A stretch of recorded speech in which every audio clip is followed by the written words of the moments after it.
Members, we're going to start. We actually don't have a quorum yet. I'd rather start with a quorum, and I'll interrupt you, Representative Lueck, as soon as we get a quorum to officially.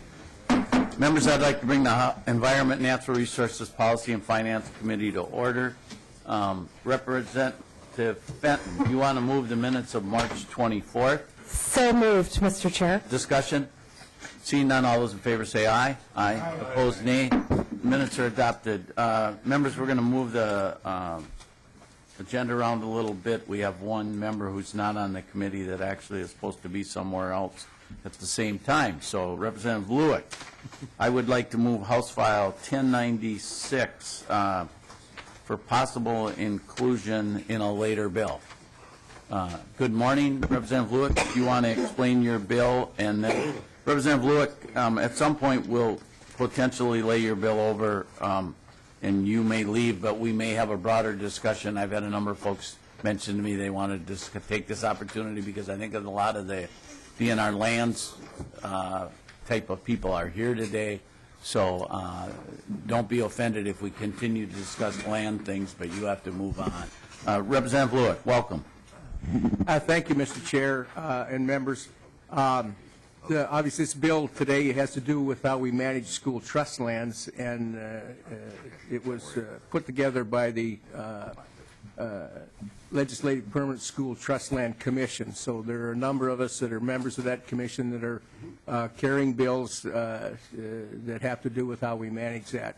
And if you look at the co-authors, it enjoys bipartisan support, and also would like to specifically thank the chair, Chair McNamara, because he's been involved in this over the years as we've just simply tried to enhance the management of our school trust lands, because they actually belong to the children, to the schools, and we're the caretakers, and the Commissioner of the Department of Natural Resources is obviously the overall manager. So this bill, what it does is deals with how we would exchange or sell or otherwise dispose of school trust land that may be trapped inside of another type of state or even county-owned land. For example, we could have school trust land that sits in the middle of a state park.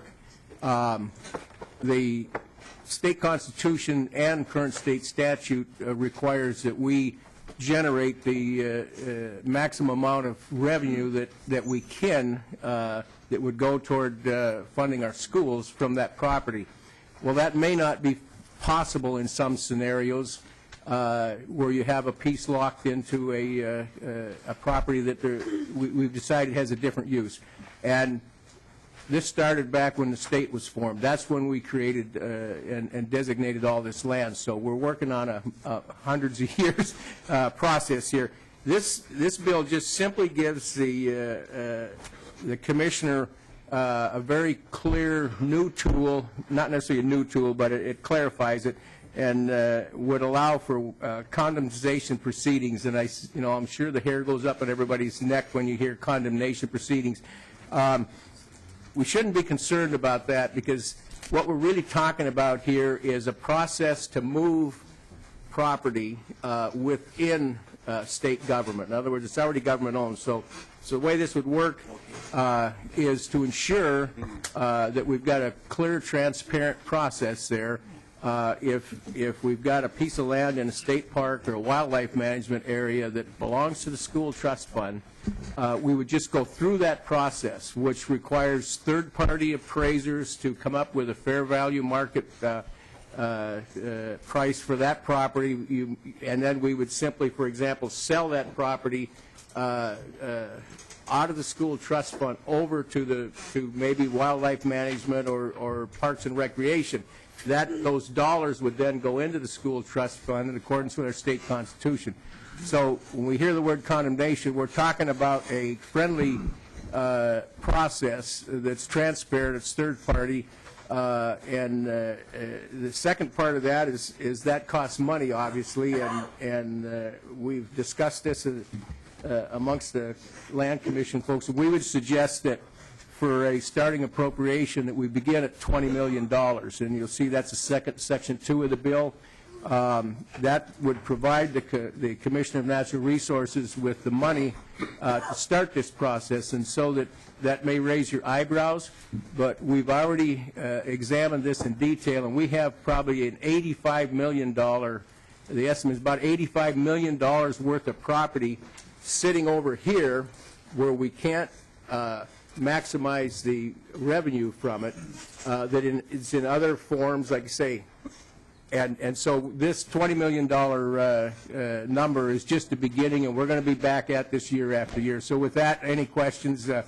We're just trying to move the process along, give the DNR an additional clear tool that would help expedite the process. Thank you, Representative Lueck. Representative Hancock. Thank you, Mr. Chair, and Representative Lueck.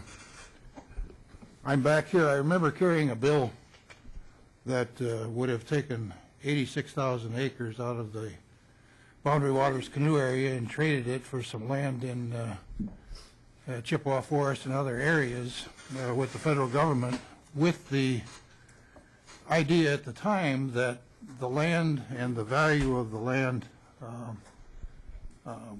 was of more value to us in terms of minerals and timber and leases for hunting and various things than the actual sale of property.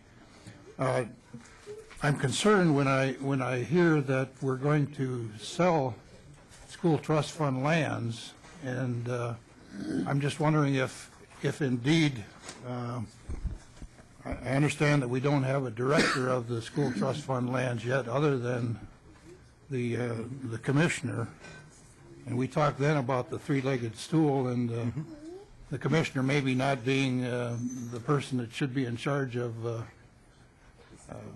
I guess my question, rather than ramble on here, the question is: Are we sure that this is the best way to maximize these particular lands in terms of economic value to the school trust, or is it possible in the trading of these lands that we could actually establish some lands that do have more economic potential? Representative Lueck, and if you want, we could do a call-a-friend to get an update on what Representative Hancock is talking about, because Representative Hancock's a good friend, Representative Rukavina, called me a couple times in the last few weeks to give me an update on the status. So, Representative Lueck. Thank you, Mr. Chair. Representative, I believe you're referring to a long, ongoing process to deal with school trust lands that are trapped in Boundary Waters canoe area, and I believe about half of those acreage right now, the Department of Ag Forest Service has that proposal to trade out some of those lands so that we could free them up. It's under review and public comment right now, and I believe there's a couple weeks left. So that process is moving forward. But go back to more direct question. One, I would see this used very seldom, but when you get a circumstance where you've got public trust lands locked right in the middle of a state park, we're not going to turn the loggers loose in there and tear that 40 acres or quarter section up and turn it into active logging or a scientific or a natural area. In that case, it may be, we want the commissioner to be able to take a look at this with our commission's oversight and make a determination. If it makes more sense that we buy that property out, take those dollars, put it in the school trust fund, and it'll stay there. So I don't see this being used very often, but I share your concern there. But there are some things that are just, frankly, unworkable. When we get a piece locked up in a state park and we can't log it or lease it for other purposes because of the use, this is a way, again, in a limited manner, to simply have the state park, those folks would buy that property basically from the school trust fund, because we got to remember, when you stand back and look at this, it's school trust fund land. It's not DNR land. So there's a difference. So and again, I can tell you, I don't think this will be used very often, but there are a number of circumstances like this where that may be the only relatively rational solution other than leave it locked up with little or no revenue coming from it. So that answer your question? Mr. Chair? Representative Hancock. Lueck, yeah. I guess I brought up the boundary waters just as an illustration. My real concern is this. According to the Constitution, where I read it, and the reason for this law is if we're going to sell school trust fund lands, it has to be a public sale. Okay, so what I'm saying is there a way, I don't know how the school trust fund lands got in the state park in the first place or whether the park went around the land, but if one looks at the value of land today with what it was back when these were established, we could certainly say that the economic potential often will exceed the value of the land at any given time. In other words, I expect that land to go up in value. So we're taking a one-time payment and putting it into our school trust fund lands. What I'm saying is there not a better way to transfer lands that allow our trust fund lands to be productive lands within the governmental framework? And I know that was a concern when we were trying to transfer the 86,000 acres. Our concern was, or one of my concerns was, that the value of the land itself was greater than today's value of the land for sale.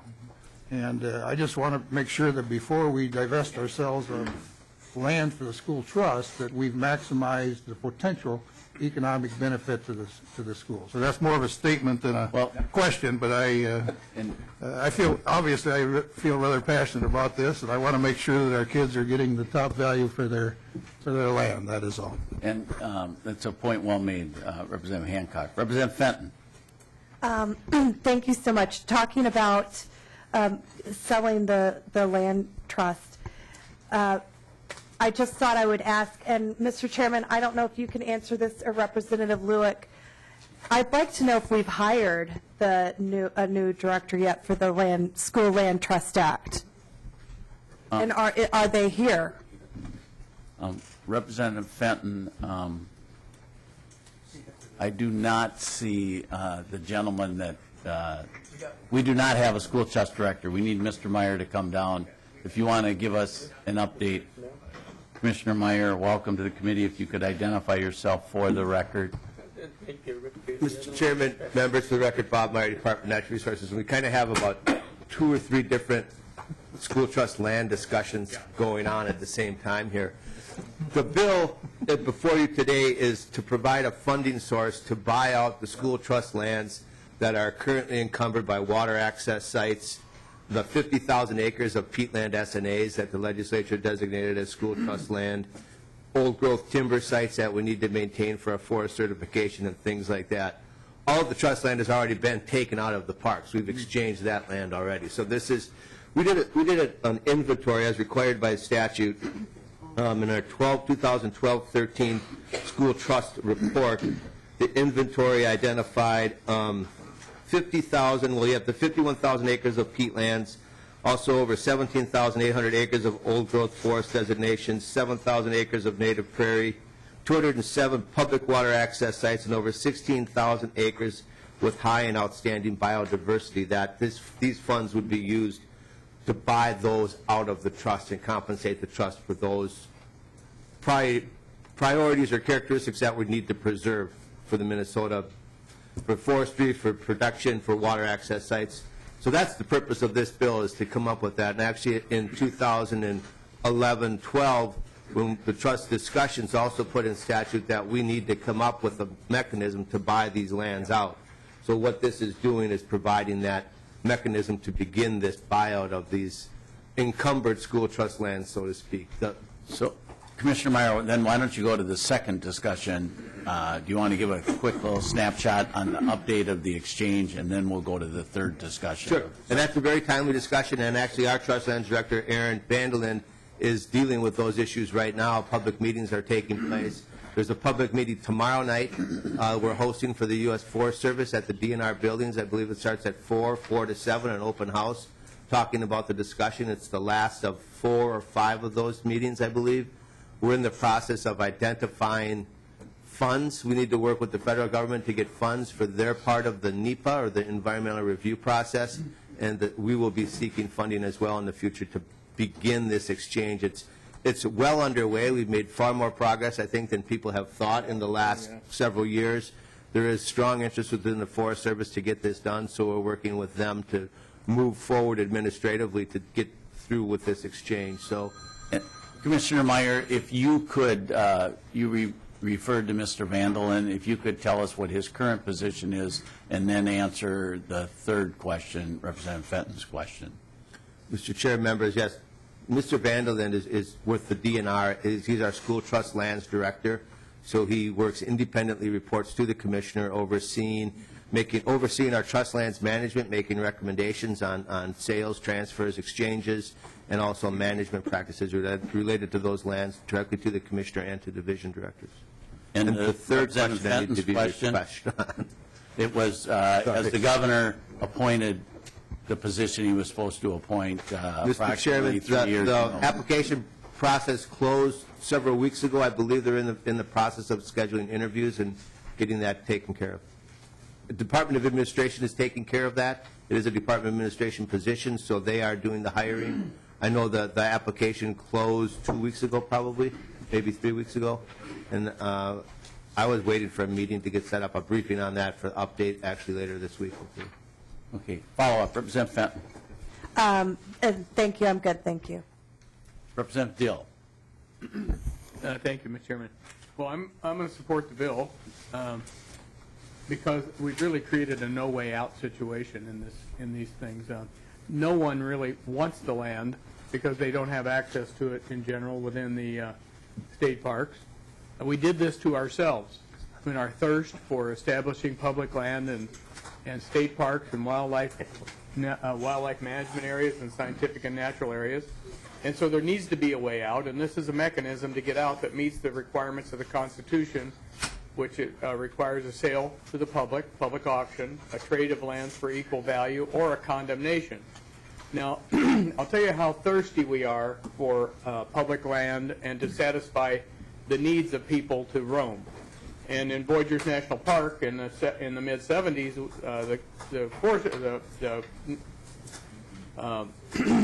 the National Park Service came along and proposed a national park. We had 67,000 acres of state lands, which is a significant amount were school trust lands on the Captogama Peninsula between Namakan and Lake and Captogama Lake and Rainy Lake. The then governor was able to get the land condemned and paid nothing for it. We donated the land.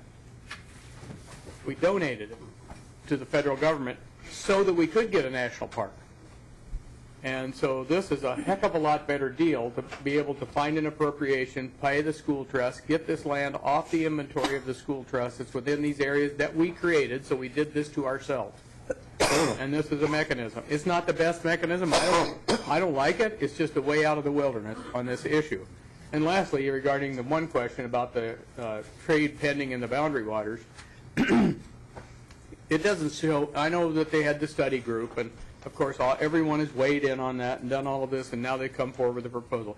But it says nowhere in there in the enabling language of the boundary waters in 1964 or 78, or it doesn't say anywhere in our Constitution that we can accept funds, money. It says condemnation, change land of equal values, exchange, or a condemnation. And what they're doing is proposing, the way I understand it, is an exchange, land for land plus cash.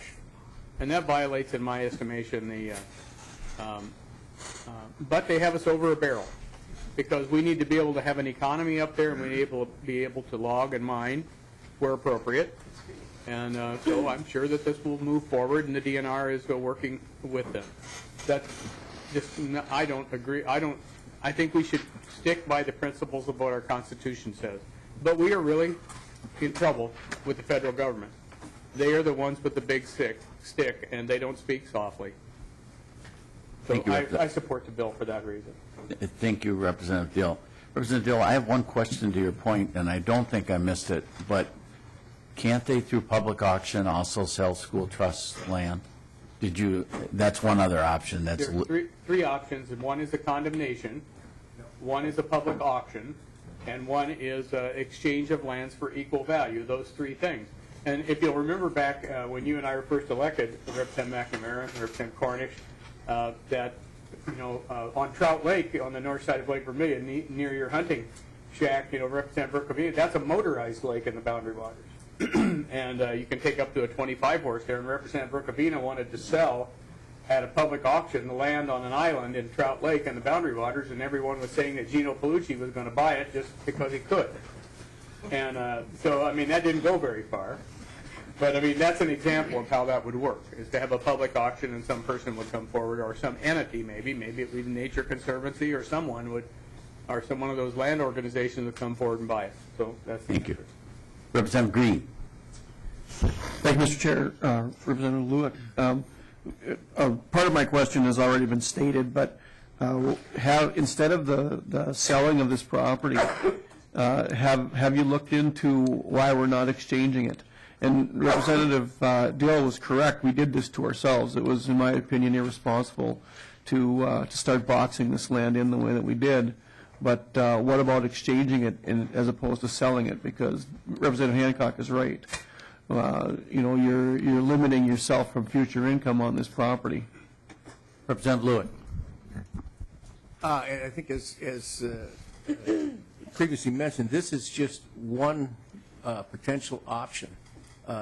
And exchanging does take place, and maybe DNR can update us on that, but that exchanging doesn't always work. So this is simply an option, and I want to make sure we understand that the principal or the dollars that come from the sale of that land then go over into the corpus of the school trust fund, and that is never allowed to be spent. It only can be invested. Now, right now, obviously, appreciation of land is probably better than looking for an interest bond over the long haul. But so we're simply taking something we get zero revenue from, and no anticipation that in the future we're going to be able to get any revenue from.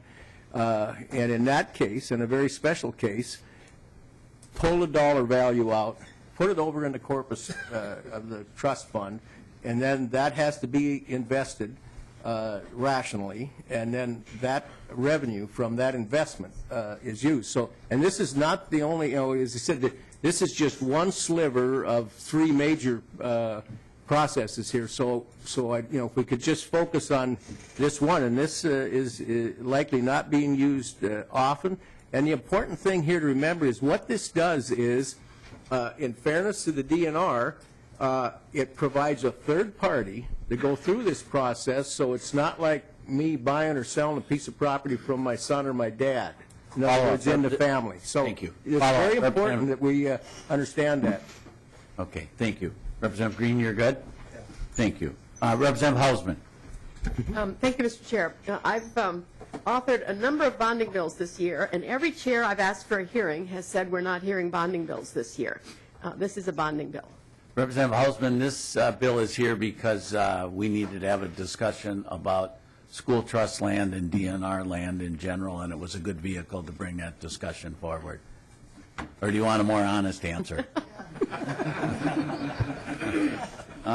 Representative Dill. Well, I think it got covered, but the fact is that this is nothing more than an appropriation, a proposed appropriation to attempt to exercise one of the three legs of the constitutional requirements to buy the land, of which no one else is going to buy the land. No one is going to come in and buy land in a wildlife management area. They're not going to do it. So we did it to ourselves. This will provide an appropriation that possibly will cure some of the ills that we created here in the legislature as we work along in preserving land for future generations, and that's the reason I support the bill. And Commissioner Meyer, isn't it even in some cases a boat landing with improvements on it? And I thought I remember in some of the tours up north, we actually took lunch at a boat landing that I thought was school trust land. Commissioner Meyer? Mr. Chairman, members, I previously did state, and it's been published in other reports, there are 207 water access sites throughout the state that are located on trust fund land. So is a water access site a boat landing? Yes. Thank you. Mr. Chairman, Representative Dill, Well, follow. there's also, in Captogama Lake, there's the Wooden Frog Campground, which is located on, and the DNR gets the revenue from, as I recall, now maybe he'll correct me on that, but that's a state park where there's campers, and there's a sewer system, and there's, right on the edge of Lake Captogama, overlooking Voyageurs National Park, and that's a school trust land. This would be the possibility under this legislation to condemn that, buy it out, and make it a different categorization and actually get the value out of it on a one-time basis. Commissioner Meyer. Mr. Chairman, members, revenue from state forest campgrounds on trust lands goes directly to the corpus. Oh, But we've thank you. straightened some of those things out statutorily in the past. Do you take off your cost of administering that? It goes right into the corpus. Okay, thank you. Thanks for that clarification.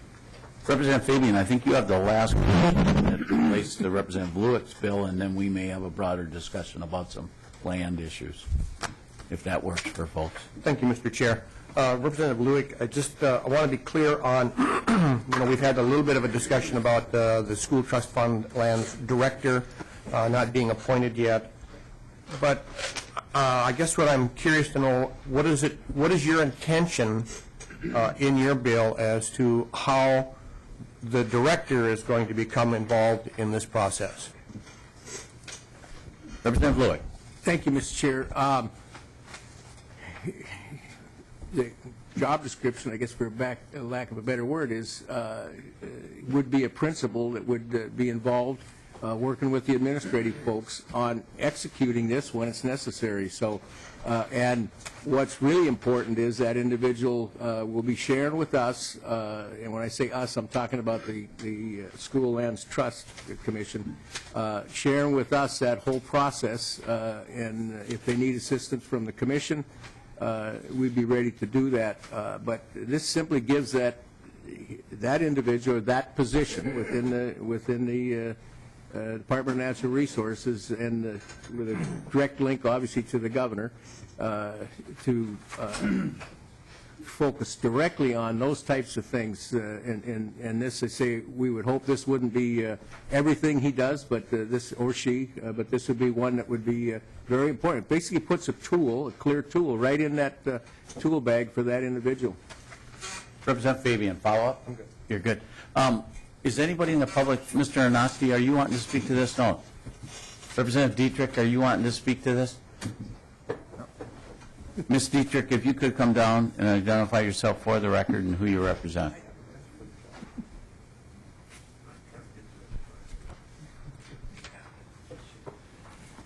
Good morning, Mr. Chairman. For the record, my name is Denise Dietrich, and I'm here with the Minnesota School Boards Association.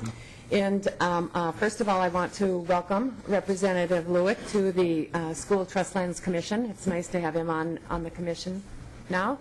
I just want to go on record as saying that the Minnesota School Boards Association supports this bill.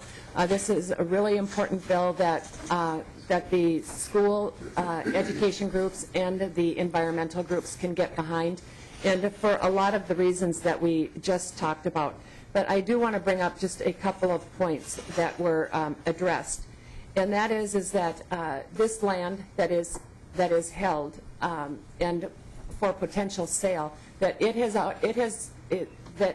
all this land is school trust lands. And what has happened is that the DNR has come and laid over a designation to this land that it cannot generate revenue. And that is the way that it should be. This land, it's highly sensitive land in our state. It contributes to the quality of life and to the environmental climate in this state, and it should not be used for anything. But we all know that when land is held in trust, it needs to become productive. That is a trust obligation.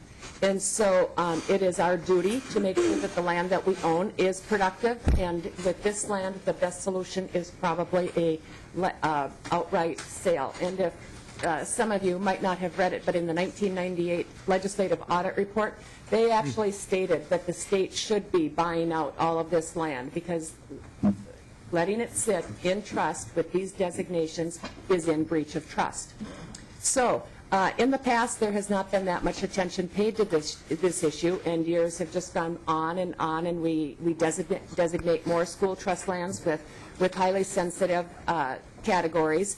And that has created a couple of years ago, in 2012, the legislature passed a bipartisan bill that said actually that this land needed to be purchased by 2018. And so that is in statute right now. And if we are going to meet that legal obligation, we need to start buying that land now.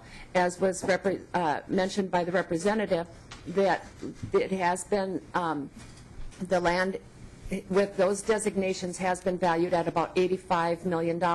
So do the math, 20 million now, it is still going to be a while before we are able to purchase that land from the trust. And so we greatly appreciate any effort of moving forward on this issue. It is a decades-old issue, and we just really appreciate you taking a second look at it. And then, if I may just add one other thing, this topic was mentioned earlier, and this is why we need a director position.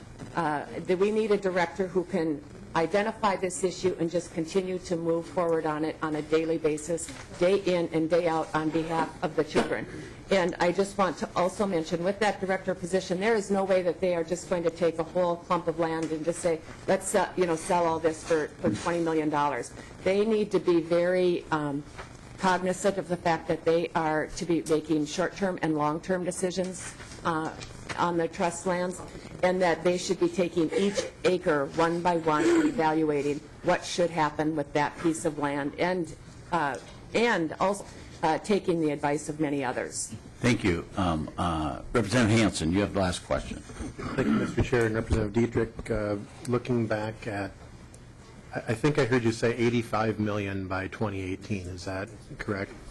Representative Yes. Dietrich. Yes. And so, Representative Hansen. Mr. Chair, we have, apparently there's no urgency for capital investment this year, so then we're into 2016, so we'd have to find 85 million in 2 years.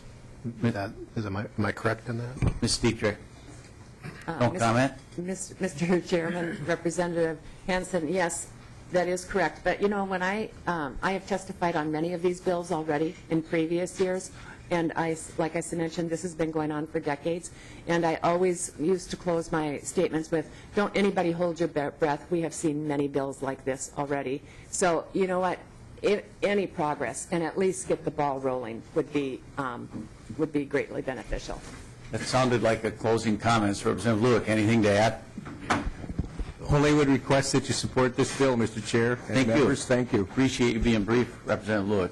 House File 1096 is laid over for possible inclusion at a much later date. Ms. Lewis, it seems like we have a number of questions around DNR land. If you would be we would welcome Ms. Lewis. We're only going to spend a few minutes, folks, but I did want to tee up. Ms. Lewis, could you give us an overview of where it's been at with DNR land, ownership, school trust land, other lands are owned by different entities? If you and Mr. Meyer could just walk through the whole thing. And then how successful has DNR been? I know there's been a couple of previous attempts by former Representative Seifert to sell excess DNR property, and generally speaking, if I remember, we came back over and over again to extend those and give extensions, and I'm not real interested in creating a situation that doesn't work, but I hear from my northern colleagues especially that we have excess land that DNR should be selling and getting in the hands of private property owners where it doesn't work for DNR to own it any longer. And then if you could also touch on, we have some lands that we don't even legally have the ability to sell, and we shouldn't because they were bought for a dedicated purpose. I know that's a lot, but I know you know it all, and we need to hear some of that in this committee because we have a number of new members. Welcome, Ms. Lewis. If you could identify yourself for the record and who you represent. Thank you, Mr. Chair. Members, Kathy Lewis, Assistant Director, Lands and Minerals Division, Department of Natural Resources. The Department administers 5.6 million acres of state-owned land. 2.5 million acres of that is school trust. 1.5 million acres is consolidated conservation area land. The remainder of the land is basically acquired land that was purchased or gifted or county board resolution to the DNR. The process that we have is most of that land is administered by the different divisions of the department. The forestry is the largest administrator of the state-owned lands. But we have designated management units under the outdoor recreation system, so there's state parks, state trails, state forest, water access sites, scientific and natural areas, the large opportunities for recreational use. The department has an acquisition program that's funded through several means. LCCMR and the Sarge Sam's Outdoor Heritage Council funding is providing funding. Also through the Outdoor Heritage funding, money's going to third parties, and they turn around and donate the land to the DNR for management. We also occasionally get bonding dollars in general fund. As to land sales, we have a regular land sale program. We offer lands for primarily through public auction. Tomorrow you'll have the bill with the omnibus lands bill that will come before you, and that will also have some direct sales. We come to the legislature with direct sales each year too. For example, in calendar year 14, we had 2 land sales. We offered 10 parcels in August, and most of those were in Kitson County. It was part of a strategic land asset management effort with the county. And out of those 10 parcels, 7 of them were sold. And in October 2014, we offered 27 parcels for sale. 13 of them were lakeshore. 1 of them was an island in Lake Vermilion. We did sell an island on Bear Island Lake. The island in Lake Vermilion did not sell. Most of those were trust fund parcels in the October sale. So overall, we do that. The revenue from the school trust land goes to the corpus of the school trust. We sell university trust land, that goes to the corpus of the permanent university fund. The acquired land, when we sell it, goes to the land acquisition account. It's available for the DNR to acquire other lands within the outdoor recreation unit. And we also have some consolidated conservation area lands. Occasionally we have authority to sell those. That revenue split 50% to the counties and 50% to the general fund. You asked about past directions to have land sales. There's been, in the last decade, 2 laws that required state agencies to sell land to help balance the budget. There was first the $5.505 million requirement, and that was primarily met with the sale of the BCA building, but the DNR also contributed through the sale of land. And then there was the requirement for state agencies to sell $6.44 million of land. That one the agencies had difficulty meeting, and it was extended over at least 2 bienniums. The DNR did sell a lot of land that was contributed to that. The total was actually not met, and the bill provided that when it was not met by the end of a biennium, that the remainder would come out of the budgets of the agencies, and that was finally done, and the law sunset in that provision. That's a real quick nutshell. What else would you like me to cover, Mr. Chair? Well, Ms. Lewis, can you touch on how the legislature could help the DNR? You have some hurdles, and there are some legislative hurdles that impede your ability to sell and exchange land, where I think sometimes you see that it would make sense to allow people to maybe bid or to sell or buy property. And what are some of the restrictions on DNR that you run into challenges when you're trying to sell excess property? Mr. Chair, members, one of the issues is the statutes require us to do appraised value. And in the bill you'll see tomorrow, there's a provision to allow us to sell a particular parcel for less than appraised value because we've been unable to sell it at appraised value. So that's one of the issues. School trust lands always have to be sold by public sale under the Constitution or the condemnation or the exchange. So that's a constitutional issue that we aren't looking to change. Those are the basic issues that we have is the appraised value. There is process required, but we can work through that. For acquired lands, we have to give state agencies the first opportunity, and then local units of government have the right to purchase at the appraised value before we offer to the public. But we work through those. And Ms. Lewis, I can think of a couple of high-value DNR properties. One of them is on the edge of Hastings, a community I live in Ravenna Township, surrounded by the city on three sides, flat, probably prime development property that the state has tried to market at different times. A former WMA that was, if I remember right, gifted with the former state hospital in Hastings. So I think it's land that is eligible to be sold and probably makes sense to be sold. And then you also have the former, was it the Regent site on the east side of Rochester that I think you still have a building there, but it's probably also something that either has an interest from the city or potentially developers. I think arguably both those properties are in value of excess of $1 million. What are the hurdles you have on selling those type of lands, those two particular properties? Mr. Chair, members, the Dakota County parcels have been offered for sale. They have been also reduced in value with new appraisals. One of the challenges we face in that one is that while it's on the edge of Hastings, it's actually in Marchand Township and has different zoning standards. A developer would have to come in and get variances to have a more condensed housing. So one of the challenges everybody has in the real estate market these days is finding buyers for certain pieces of property because people are still looking for bargains, and we're selling at appraised value. And so that's one of the challenges. The Rochester property has been a piece of property that we've been selling in pieces over the years. We sold some of the portion of the property to the county for over $1 million. We've conveyed part of the property to the college system. We've conveyed part of the property to the city for an area for a park. So we've been breaking it up over the years. There's a small portion left. And we have an office building on the site, and we're working on the issues of what do we want to do for relocating those employees over time and the cost for doing that. So that's one of the issues of balancing out movement of employees and office space and the economics of doing that. And Ms. Lewis, how about in northern Minnesota? What could we do to speed up the opportunity? I know you have a somewhat aggressive, supposedly, plan with the counties to do some exchanging.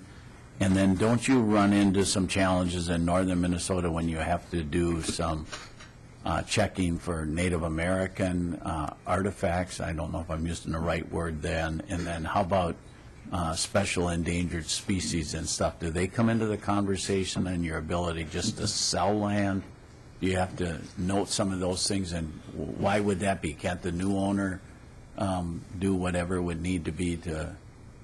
Myself, I think it would really neat to own an island somewhere with the Native American artifacts we used to see on the edges of the cliffs when we were canoeing. I think that'd be cool to own one of those. And is that not allowed under law, or what, Ms. Lewis?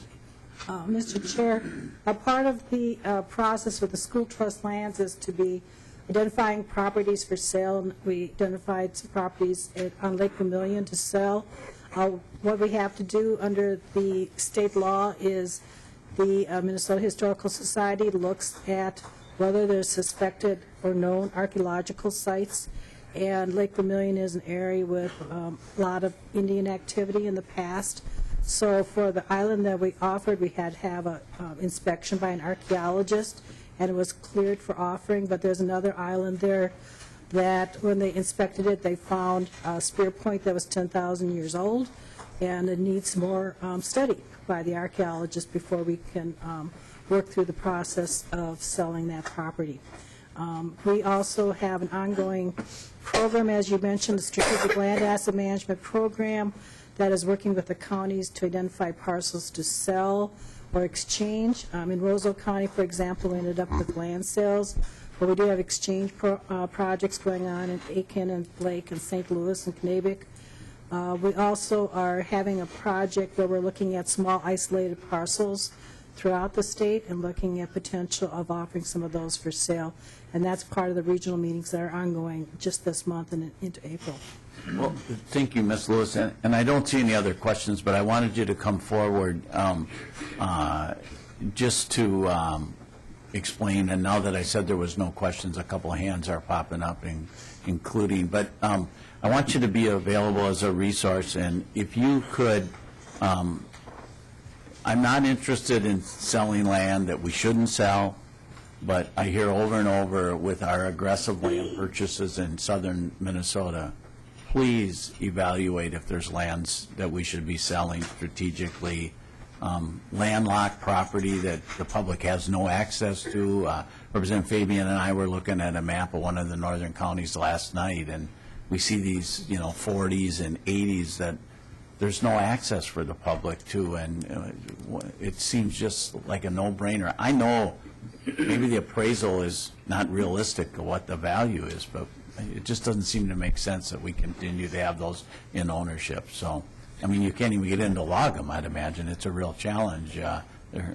Commissioner Meyer. Mr. Chairman, just on that note, one of the challenges that we need to put on the table as well is the cost of doing these transactions. Appraisals, as you said, doing survey work, closing costs, which are shared through the transaction, but we need some upfront money to do some of these things as well. Representative Fabian and I are discussing an exchange with a constituent that, frankly, the survey costs and the title work is more than the property is worth almost. So we need to figure out how do we do some of those things as well, and we can discuss that as well. How can we work together to help us work with constituents and also sell land? And one of the things, the outcomes of those forced land sales from past several years ago, we were selling land, little bits of land that we would normally convey to a local unit of government for $1 or more. I remember one was a piece of land in Wayzata that became very consensuous because we were trying to get what the money was actually worth, $150,000, $200,000 for a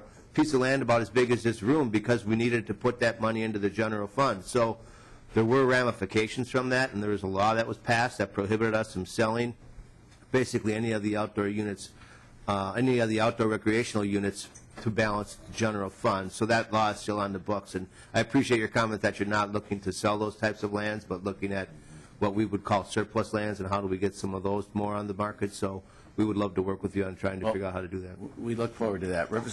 A couple of announcements, members. We are going to, if you're here, I don't know if anyone's here, Mr. Showalter maybe, or not Showalter, I'm sorry.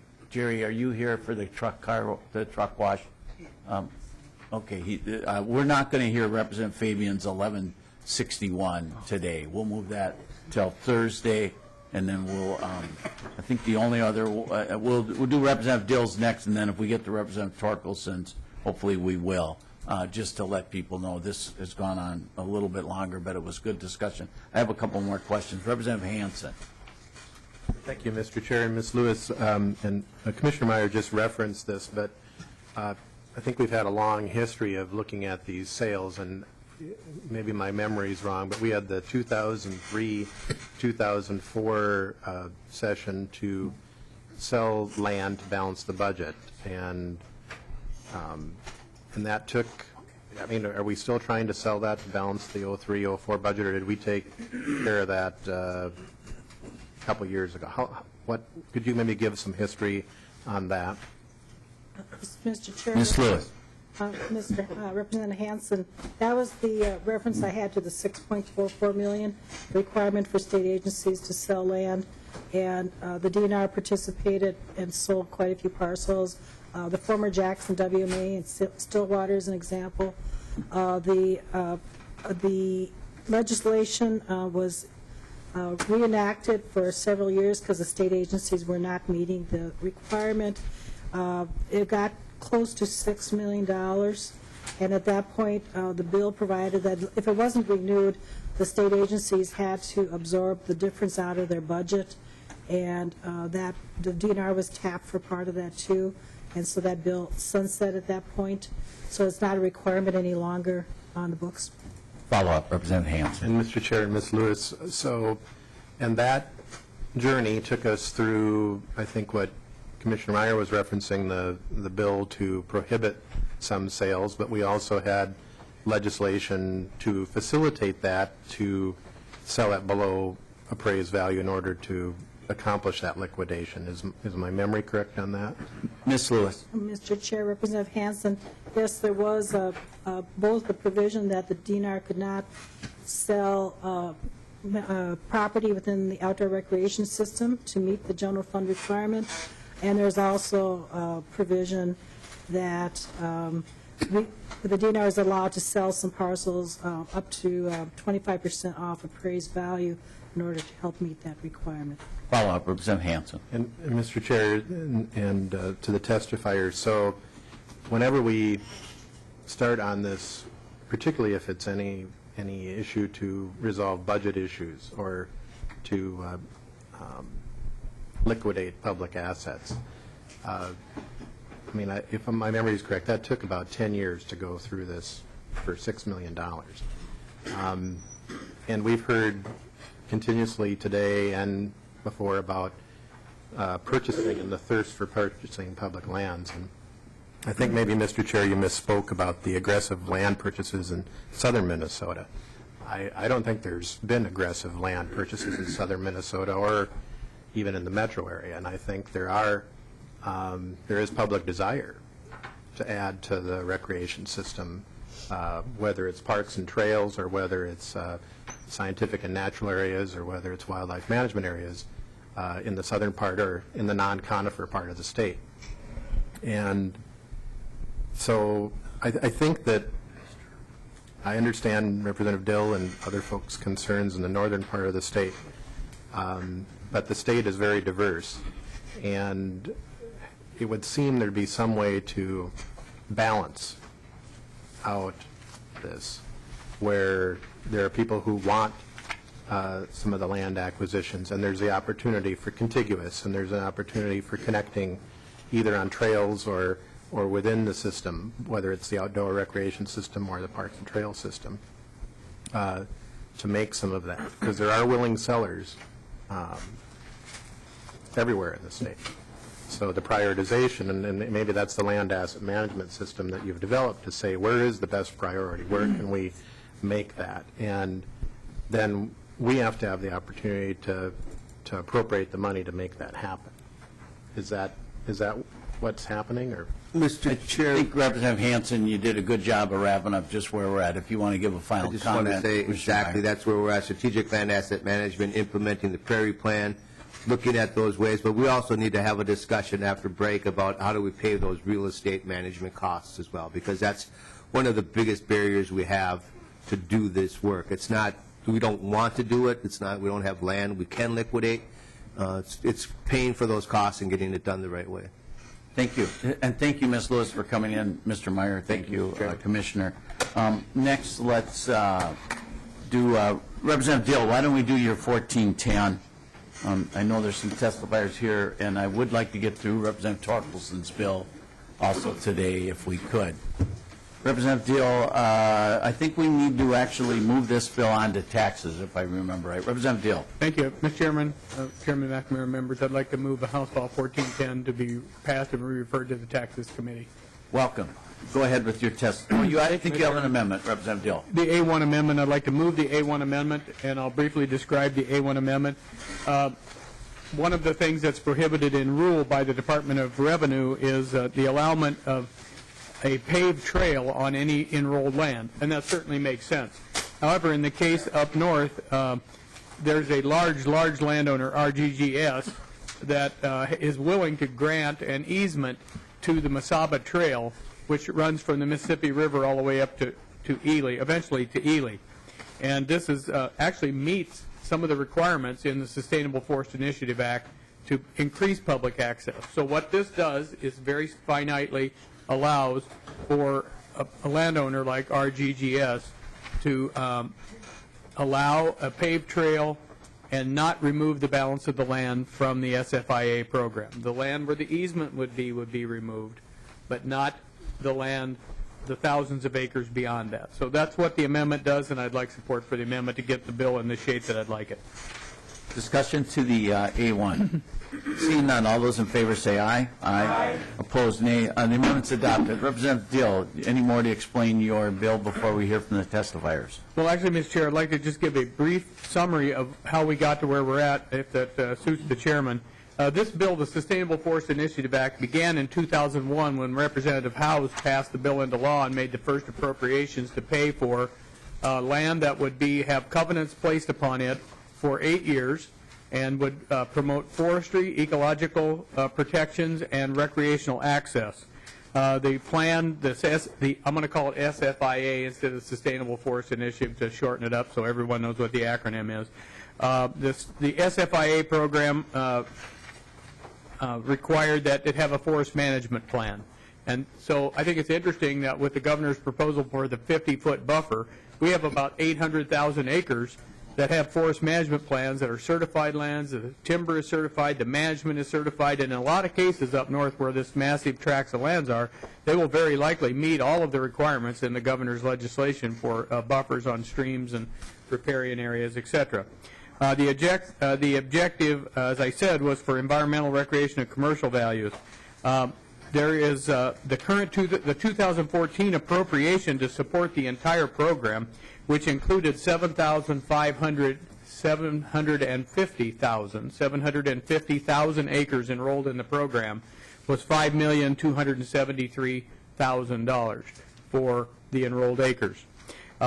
Frankly, it's done a good job, but the bill before you, members, comes from the legislative auditor. Representative Hansen and others made a good move. Whenever we establish a program, we always need to have a look back and see how we're doing along the way. And sometimes that's painful, and sometimes it's not so painful. And actually, I don't believe it's very painful at this point because the recommendations of the auditor were really good. And so they recommended some amendments to the program. We had created a working group here in 2011 to look at what possible amendments there might be to include all of the goals and aspirations of the program, which covered both organizations, industrial and non-industrial forest landowners, and people who were interested in public access and ecological and conservation purposes. The group came together, and the legislative auditor made their report that got us to the bill that's before you as amended. And I'll just quickly go through a few of the things that are included in the bill.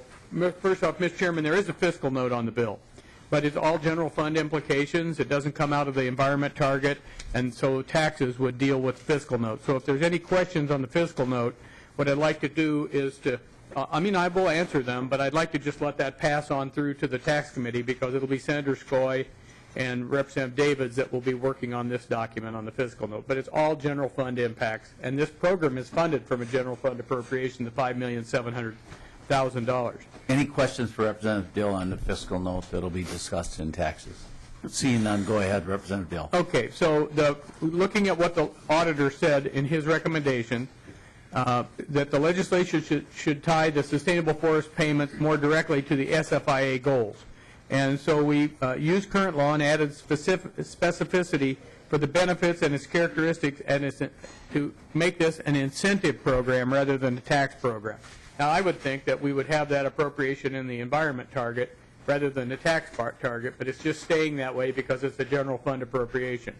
If you want to find the language that does that, it also moves some of the duties from the commissioner of the duties it switched them between, depending on what they were, between the Commissioner of Natural Resources and the Department of Revenue. Generally, the Department of Revenue handled almost all of this, and now it's balancing out the right things to do. In other words, the Department of Revenue is going to do the right things. Of course, they handle the money, right? They certify who gets the payments, how much, so on and so forth. The Department of Natural Resources will make sure that the forest management plan is in place, it's valid, they validated it, they will monitor it, they will report to the county what is happening on the landscape so that they can be aware of it. So that was the first item. The management plan, as I said, should be registered with the DNR. That was another part of the auditor's report. Then the annual certification. You'll find that language on 4.30 through 5.10. The length of the covenant, that remains unchanged. It's still 8 years in the bill. It was 8 years at the outset in 2001. The payments now are remaining unchanged in the bill, and they were in 2013 established, 2013 or 12, I think it was 13, established at $7 an acre. Also, members, for those who are new, there was Governor Plenty in the effort to try and save some money. It's a good size appropriation, $5.7 million a year. In order to save some money, you have large landowners, one particularly of Molpus Land Management, Timber Management. They had many hundreds of thousands of acres enrolled, and so they were getting a significant amount of money. The governor capped it at $100,000 as your maximum payment. Well, that pretty much undid what our agreement was when we first passed the bill. But it was a money-saving issue. I didn't agree with it. Many of us here in this committee didn't agree with it, but we did it. And now that was reversed. The next item was oversight. They needed to increase the language in the bill, and the agencies needed to increase verification or claims that because we had limited oversight and we weren't making sure that we were getting the outcomes, Representative Fabian, that we needed for the payments that we were giving. And so you will find that language on line 3.10. Transfer of ownership. Just like the amendment that we just did, we didn't transfer ownership, but we made it. We've made changes in the bill, line 6.33 to line 7.30, that make it so that the program is workable, because every program, as we put it in stone and we put it in law, we come up, because of what Representative Hansen said, the state is so diverse and there are so many needs and requirements for all the different things, public access, paved trails, this, that, or the other, or transfer of ownership between one owner to the next owner, and how the payments will proceed in the future, that was addressed and in the language on line 6.33 through 7.30. Removal of property for tax delinquency. Another problem. People didn't pay their taxes, but they got the payments. Well, that isn't quite fair, right? I mean, we pay them to... So that problem is addressed in line 5.30 through 6.7. Withdrawal procedures, we should consider revising the covenant restrictions on withdrawal. That doesn't change in the bill. That was a recommendation of the legislative auditor. That isn't changed in the bill. Penalties for removal, expand the penalty options and increase penalties for those who develop their land that are in SFIA. Well, that goes against the idea of the SFIA covenants in the first place. So if you look in line 7.32 through 8.20, you will find that there's a 25% of estimated market value, and in other areas where there's more intensive development, a 30% against the entire property, a chargeback of the SFIA benefits. Then I just want to also mention, members, that there's small landowners here, 20 acres. People with 20 acres can come into this program. I have 160 up in Coochin County. I'm not in the program. It would make sense to go in the program, but I just haven't bothered. I don't want to. I don't want to increase spending, Mr. Chairman. I just like. Good for you. Thank you. Thank you. Yeah. But we appreciate that. You're helping Representative David. You're not helping us. So, Mr. Chairman, I do want to mention and thank, frankly, the landowners. I want to thank all the landowners for participating in this, particularly the ones that have made it a point to file forest stewardship plans, go through the process, follow the program, and do it right. The reasons for these changes are the things that weren't right or needed mid-course corrections between 2001 and 2015. And I want to also tell you about the thing that is so good for the folks in our state, that any person, entity, or company that has over 1,920 acres in aggregate has to have their land open for non-motorized recreation or motorized recreation, like hunting, fishing, hiking, birding, those types of things, unposted and free to open to the public because of their size of the number of acres. This includes Blandon, Potlatch, Molpus Timber Company, Merriweather Timber Company, private people who have over 1,920 acres. Allows for when there are designated snowmobile trails or ATV trails that can continue on forward. It's a great public access, and I want to throw in the last thing, the last thing about this metro versus rural. Not that we ever do that in this committee. But You know, I'm thinking about Cooching County and the fact that nobody in Cooching County needs this program for any recreational purposes, really, because everyone knows where to go hunt and fish. But we need it for forest stewardship, because we feed our mills, which feed this place with copy papers. But the people down here need it for public access and recreational benefit, because they go up there and here's this huge landscape, no trespassing, no signs of any kind. They don't know where to go. You know, it's hard.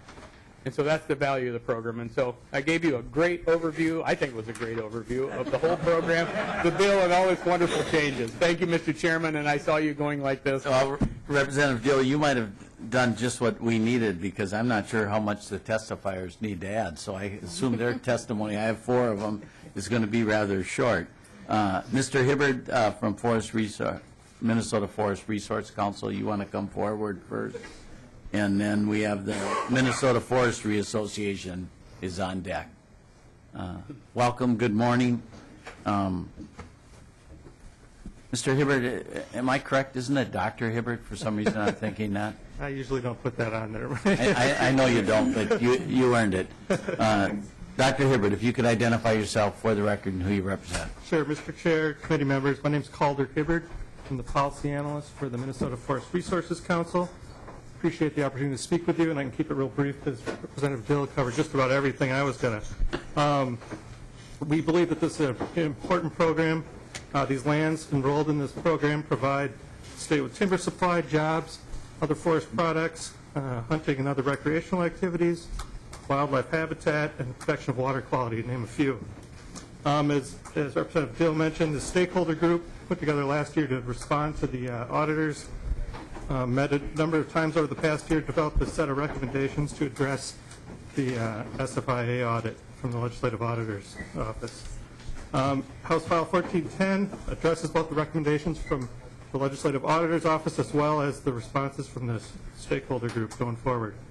Last week, the Minnesota Forest Resources Council unanimously passed an endorsement of these bills, 12-0. There should be a one-pager in your packet there describing that resolution as well as the different disparate interests around forestry that we represent. The resolution supported the passage of legislation by the 2015 Minnesota Legislature that improves the SFIA program by addressing the recommendations of the Office of the Legislative Auditor and the SFIA's stakeholder group. With that, I'll... Thank you, Dr. Hibbard. See no questions. Great job. Thank you. Mr. Zambalin, I'm sorry, I walked all over it, but go ahead. If you could identify yourself for the record and give us your correct pronunciation and who you represent. Thank you, Mr. Chairman. I'm Bruce Zambalin, Chair of the Government Relations Committee with the Minnesota Forestry Association, the oldest conservation organization in the state, founded in 1876 to promote stewardship of Minnesota's forests. Our mission today is to encourage the retention and sustainable management of family-owned woodlands, which are often most threatened by development and where many landowners lack the knowledge in woodland management. This SFIA is very important in supporting that goal. I speak for the nearly 2,300 small woodland owners enrolled in the SFIA that have committed to managing their property under a management plan and recorded a covenant on the title to protect it from being development. Without the SFIA's annual incentive, a number of owners have told me that they could not afford or improve or maintain their woodlands. This bill addresses key findings and recommendations of the 2013 Legislative Auditor's critical evaluation of the SFIA. Our organization thought that the auditor's evaluation was a very fair assessment of the program. It wasn't much of a surprise to us because our organization was aware of the problems with the SFIA before that evaluation. As a matter of fact, we welcomed the auditor's evaluation, hoping it would bolster our efforts to address a number of the very same issues we tried to pursue in the 2011 legislative session with House File 1221, a bill authored by former Representative Larry Howells. So we are pleased to see House File 1410 address the auditor's key recommendations and much of what we tried to accomplish in the 2011 session. So this bill, upon passage, will help to continue to keep Minnesota's private forest lands as forests. Thank you. Thank you. And thank you for your testimony. Seeing no questions. Mr. Brandt, do you want to come next, I think? And then the only one I have left is Deputy Director Schmidt or Director Bowe. I don't know which one he, okay. Mr. Brandt. Thank you, Mr. Chairman. Wayne Brandt, Minnesota Forest Industries. We support Representative Dill's bill.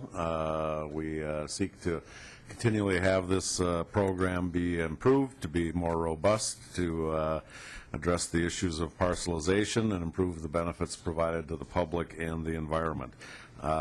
Just to make one point on top of one of Representative Dill's points when he talked about what a good deal this is in terms of the public access. My members are some of the primary ones that provide through this program the public access. The payment that is received is $7. If you look at private transactions and research conducted by the University of Minnesota, College of Food, Agriculture, and Natural Resource Sciences, out in the open market, that access which we're getting through this program for $7 an acre goes for anywhere from $11 to $50 an acre. So it's an incredible deal with the large landowners for the public for that access. Thank you. Thank you, Mr. Brandt. And just an FYI, I talked with one of your members this morning from Big Fork, and he was thankful. Evidently, Representative Dill, it's been cold enough up north the last couple days for him to get an important 350 cords out of the woods while the ground was still frozen. So Mr. Chairman, it's interesting to hear what's going on up north. Mr. Chairman, we always like to get the wood out of the woods when the ground is frozen instead of leaving it in the mud for the next winter. Yeah. Well, thank you. And Director Schmidt, if you want to come forward and give us your testimony, and then after you do that, I think Representative Dill has an oral amendment, and then we'll be on our way. Thank you. Director, welcome. If you could identify yourself for the record. Mr. Chair, members, my name is Craig Schmidt. I am the Deputy Director of the DNR Forestry Division.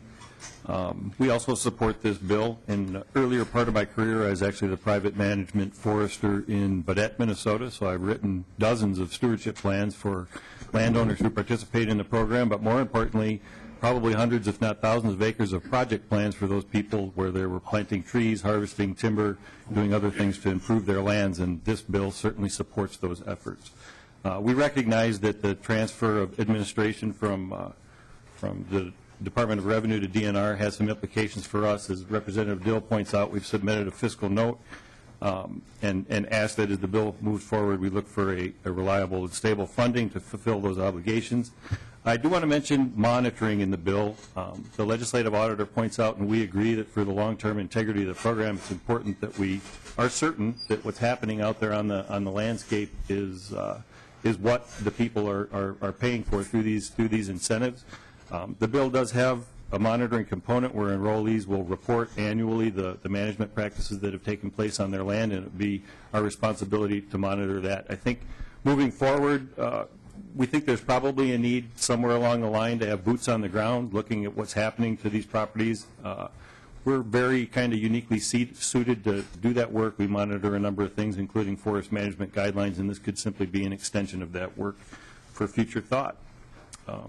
That's about all I have to add.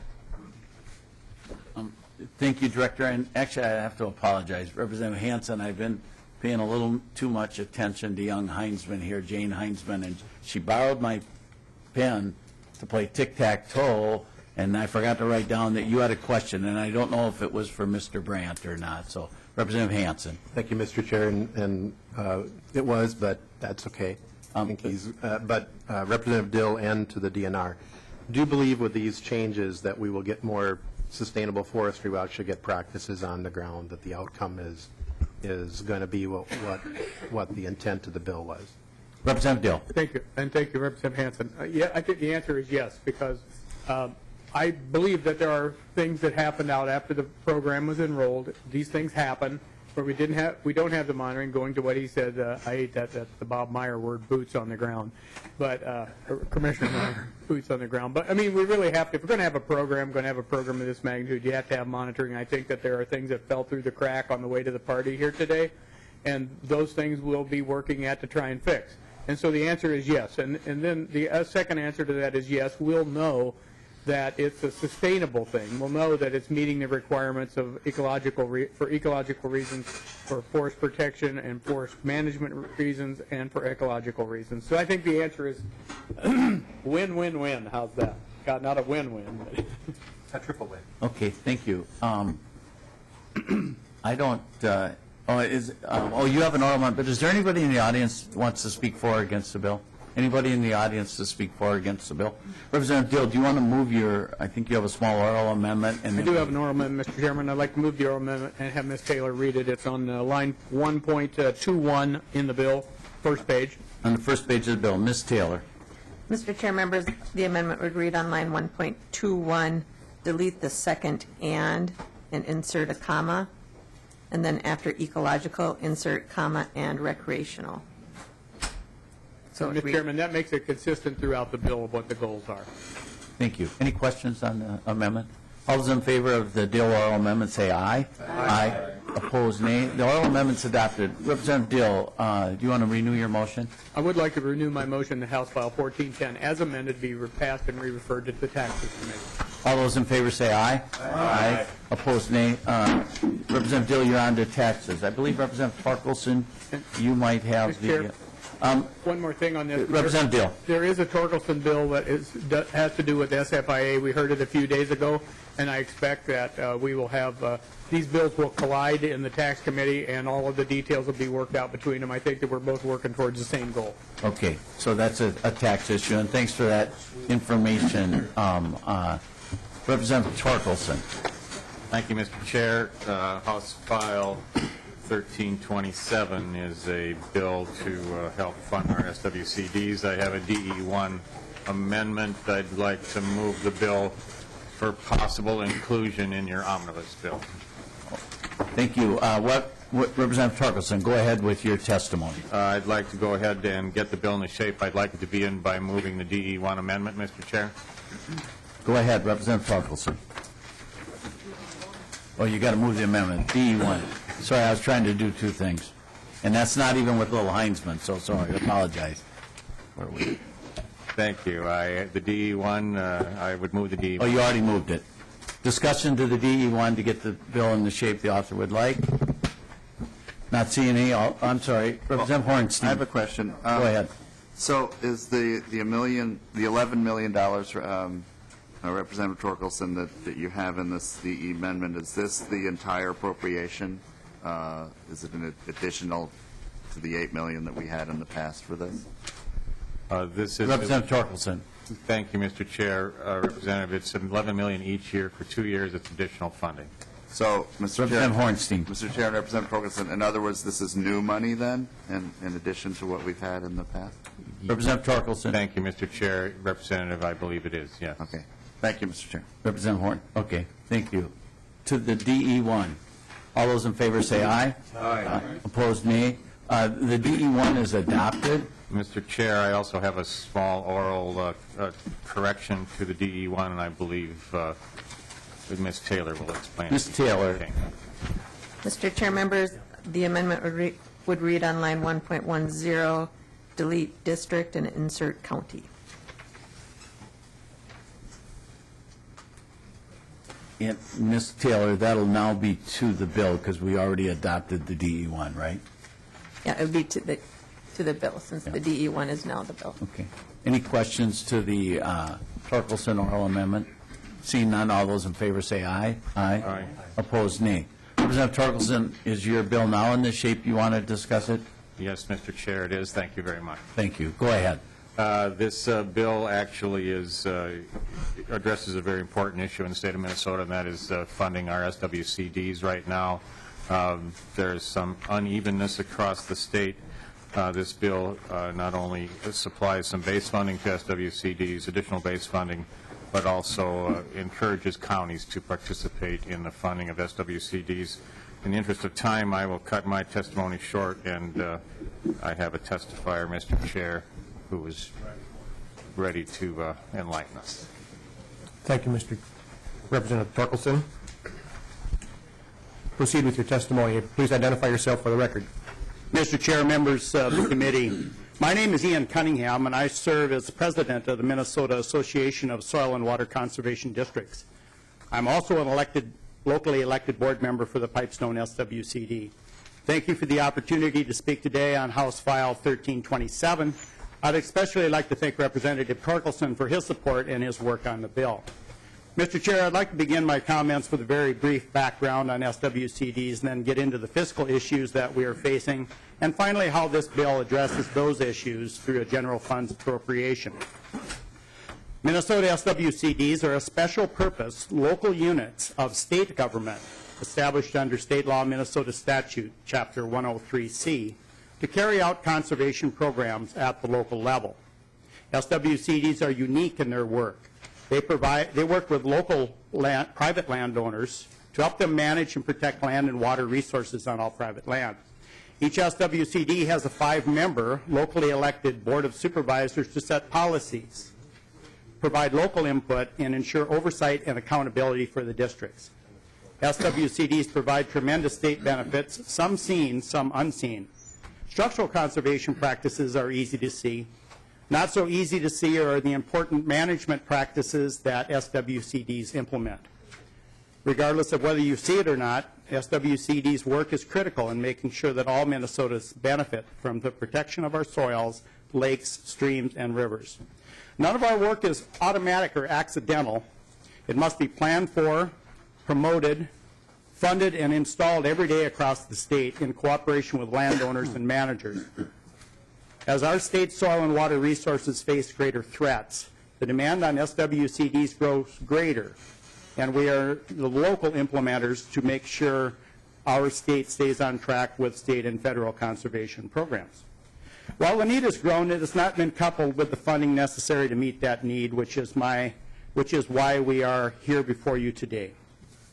Current SWCD funding falls short of providing necessary resources to meet our statutory obligations. Many SWCDs face volatility in their day-to-day operations due to varied funding at the county level and insufficient state resources. State resources that are available are mostly competitive in nature and directed at projects and practices rather than the people and the expertise and the relationships that it takes to make those projects happen. It creates an inadequate patchwork that severely limits our ability to meet these established state and local priorities for managing our soil and water. Recognizing trouble was on the horizon, our association convened an internal task force to look at SWCD funding issues and how we might solve them. We conducted outreach with various stakeholders, including organizations representing farmers, environmentalists, wildlife groups, and the business community, as well as state and federal agency and other local units of government. Input received through this outreach reflected the shared recognition of the value of SWCDs and the need for additional funding. Then we set out to actually quantify the funding need. An analysis by the Board of Soil and Water Resources calculated the shortfall in local conservation delivery capacity at $22 million per year across all SWCDs in the state. The bill before you provides $11 million per year in state funding to SWCDs in amounts that recognize the current county appropriation to the SWCD, providing an incentive but not mandating counties to contribute more to the SWCDs. This appropriation raises the lowest 1/3 of SWCDs to a level closer to adequate local capacity while providing additional state support to higher performing SWCDs. It recognizes the current county funding, which is approximately $9.8 million, as a match while providing an incentive for counties to do more. This additional state investment will allow SWCDs to better meet technical capacity needs and stay up to date with emerging conservation practices, provide resources to protect, enhance, and restore water quality in lakes and rivers, and protect groundwater from degradation. Build a solid base for key state and federal programs and enhance opportunities to leverage federal conservation resources. This bill would stabilize funding so SWCDs can attract and retain quality soil and water resource professionals who assist landowners in conservation practices. And I'm a farmer myself, and even my small farm has millions of dollars worth of assets that are at risk to my management decisions. And I appreciate having a relationship with someone who has been around long enough so I can trust the advice that that I'm getting from them. A lot of SWCD's work is not so much tied to a practice as it is to the relationship and the trust between the SWCD technician and the landowner. And this bill would enhance Minnesota's quality of life through environmental, wildlife, and aesthetic benefits that come from conservation on private lands. Mr. Chair, committee members, again, thank you for your time and consideration today. Again, I want to thank Representative Torkelson for his support, and at this time, I would be glad to take questions. Question. Representative Hansen. Thank you, Mr. Chair. And Mr. Cunningham, so the 11 million, the current appropriation has money for what used to be called general services grants, and then you'd have money for cost share and then the natural resources block grants. So how do you, where is your need, or how does this bill address the, administration versus projects on the ground? Could you maybe flesh that out a little bit? Mr. Chairman, Representative Hansen. Currently, the conservation delivery appropriation, I believe, is $1.76 million. Our local delivery is highly dependent on county levying on our behalf for our operating funds. There are also SWCDs that apply for competitive grants.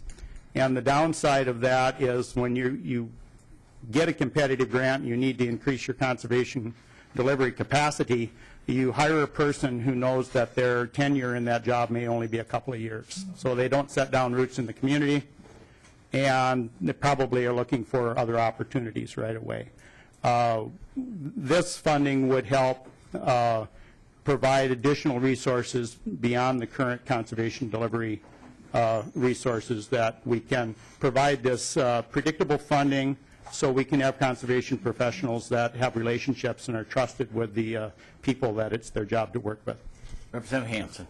Thank you, Mr. Chair and Mr. Cunningham. Well, that's part of my concern, is that this is a 2-year appropriation. So if you hire folks, there's no guarantee that they would get it beyond that. So you might be in the same box but at a larger scale. Is that a concern? Or? Mr. Cunningham. Mr. Chairman, Representative Hansen, yes, this is a 2-year appropriation, but it would go to become a base appropriation for Bowser. And I realize that there's nothing certain about that, but it would be more certain than, for instance, getting money from Clean Water Fund that starts at 0 every funding cycle. So we feel that this would likely provide funding going forward. Representative Hansen. Thank you, Mr. Chair, and maybe to Mr. Hagemeyer, could you describe the base or what there is in Bowser? Because I'm not sure what we have as a definition there. Mr. Hagemeyer. Mr. Chair, Representative Hansen, first off, the base for Bowser going into this current biennium is $12,641,000 per year. That gets split out between a few different riders, a couple of which have been mentioned here, and some goes to Bowser's operations within the agency. This bill, as it's written, doesn't state that it would be one time, so it would be included to the base, so it would be an increase over base. Base does require a direct appropriation every biennium, so it's a calculated anticipated cost. It's in our budget, but does require a direct appropriation of that amount every biennium. Representative Hansen. And thank you, Mr. Chair, and maybe my confusion looks at the target that came out yesterday, where we see cuts from the base and cuts from last year's spending. So I'm not sure how we get an $11 million increase when we have a $71 million cut or a $24 million cut from the base. Any comment by anybody? Representative Torkelson, any other comments for, wait a minute, does anybody else want to testify for or against the bill? Anybody else want to comment on the bill? Any other testifiers?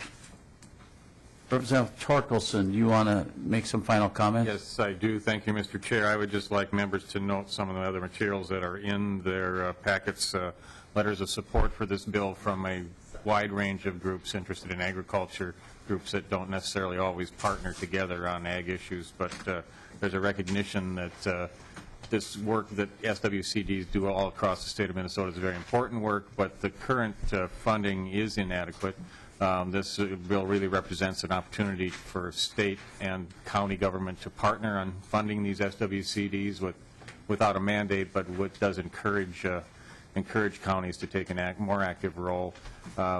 We mentioned earlier the grant situation. We do supply a lot of funding to SWCDs through grant programs, but those grant programs tend to reward the successful active SWCDs and in a way kind of penalize the ones that aren't so active or maybe don't have the staff to be able to write the grants. And in fact, the demand for grants far exceeds the capacity. So this is an attempt to really kind of balance this out across the state of Minnesota in a way that will get some important work done.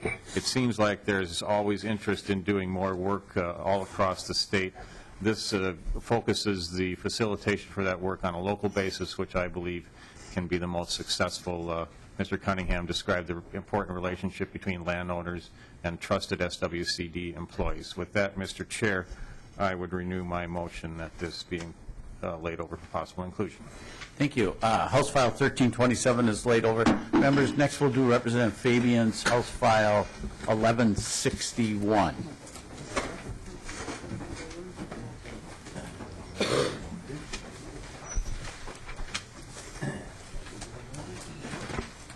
Laid over. Representative Fabian, do you want to move your bill? Thank you, Mr. Chair. Yes, I would move House File 1161. Not exactly sure where you want it to go. Representative Fabian, House File 1161 is being laid over for possible inclusion. Representative Fabian. Thank you, Mr. Chair. Well, Mr. Chair and members, this bill is a bill that's been a work in order. We've taken a lot of time to get this right. The pork producers and so forth have been working with MPCA, and I'm happy to report that there now appears to be peace in Hog Valley. So, Representative Fabian, to that piece, you have an A2 amendment that I believe you want to move. Representative Fabian.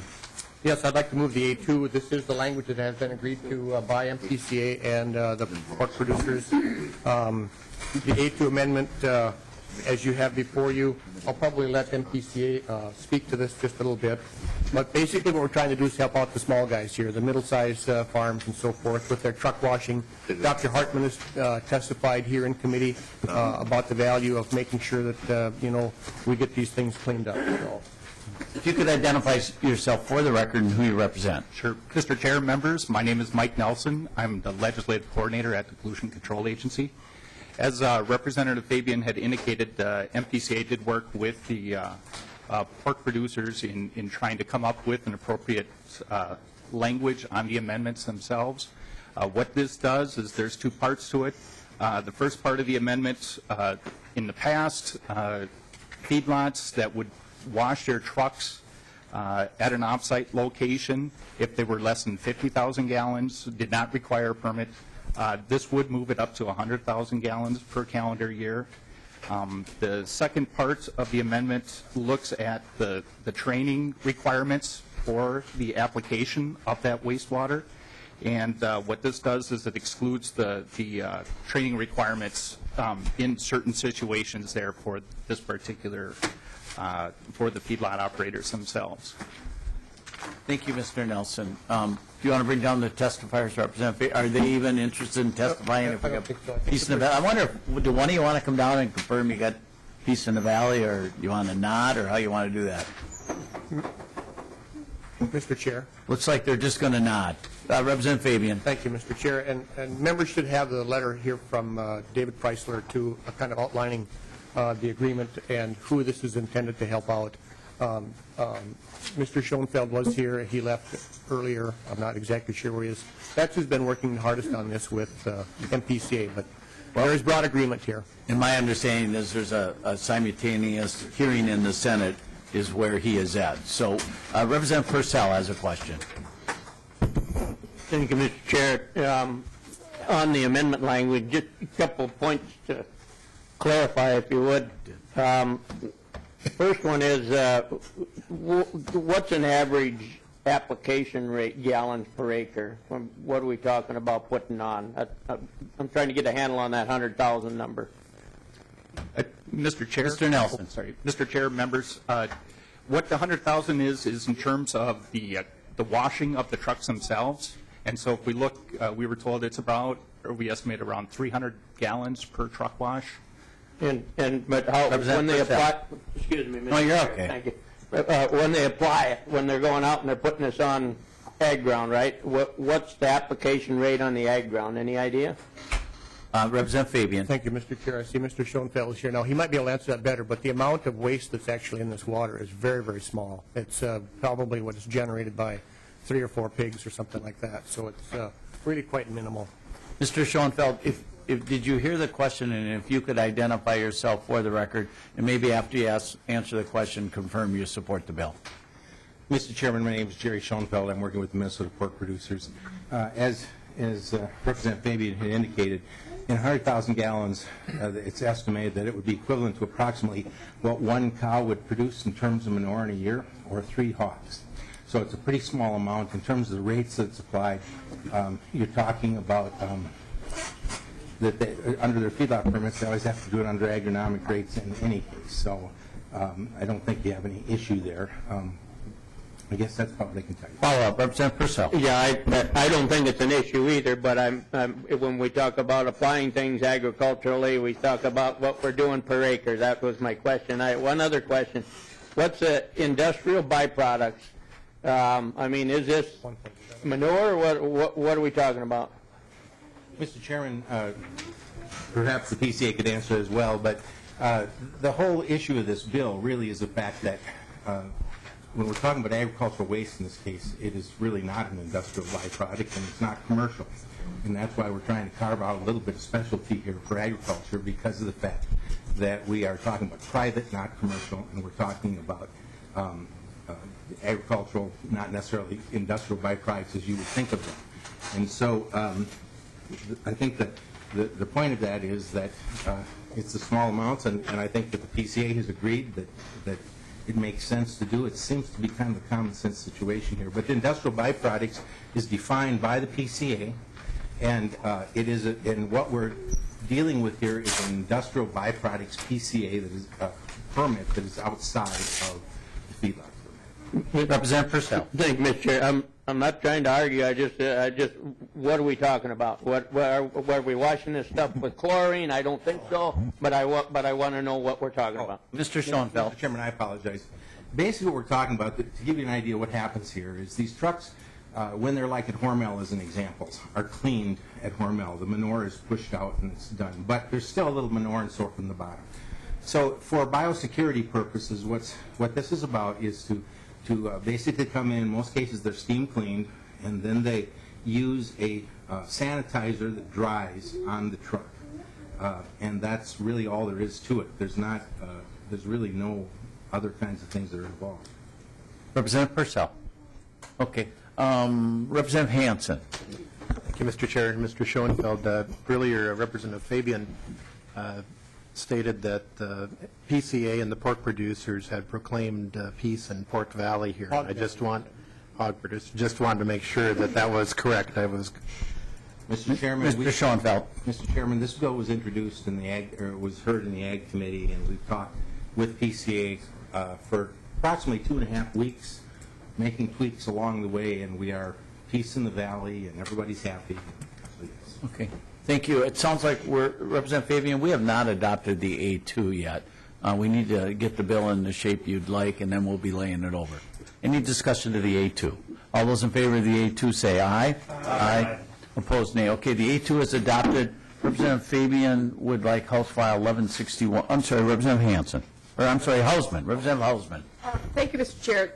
Just given the fact that the Chrysler letter references the disease transfer and pork producers have understood the devastating consequences whenever that isn't taken seriously, I would think that that's at least one piece of the discussion that you've had as you've figured out how you're going to manage that. Mr. Chairman, Mr. Hausman, that is the main piece behind that drives this bill. The situation that we had last year with PED and this year with Also, the turkey disease is the influenza that's there. Another situation where you need this. We did have testimony in the Ag Committee from the Board of Animal Health in support of this bill and indicated how important it was in order to have this. The bill originally started from the fact that under the feedlot provisions, they could have a washing operation on the feedlot premise. The problem with that is that what you're doing is you're washing the disease right back in the place that you want to keep it away from. So what this is about, in order to get off of the premise, off of that site, maybe the next farm over, that you own,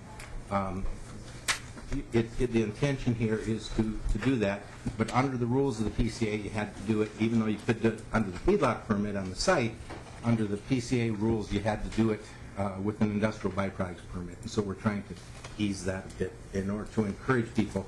And this is primarily for smaller and medium-sized farms that would be involved in this kind of a situation, because most of the really large operations have already got the industrial byproducts permit that is talked about, and they've already, they meet it. One of the other portions of the permit is that you have a Class 4 operator in existence, and the larger operations probably can do that, but the smaller ones wouldn't. Thank you. Representative Johnson. Thank you, Mr. Chair. And I just want to confirm, this is an issue that's been brought to me by family farmers in my region, and this does address it. It looks like exactly a situation I learned about in Blue Earth County, and thanks for fixing it up. Thank you. Representative Fabian renews his motion that House File 1161 be laid over. Thank you, Mr. Nelson, Mr. Schellenfeld, for working on this and getting it resolved. So we've got that one laid over. And members, we are adjourned until tomorrow morning.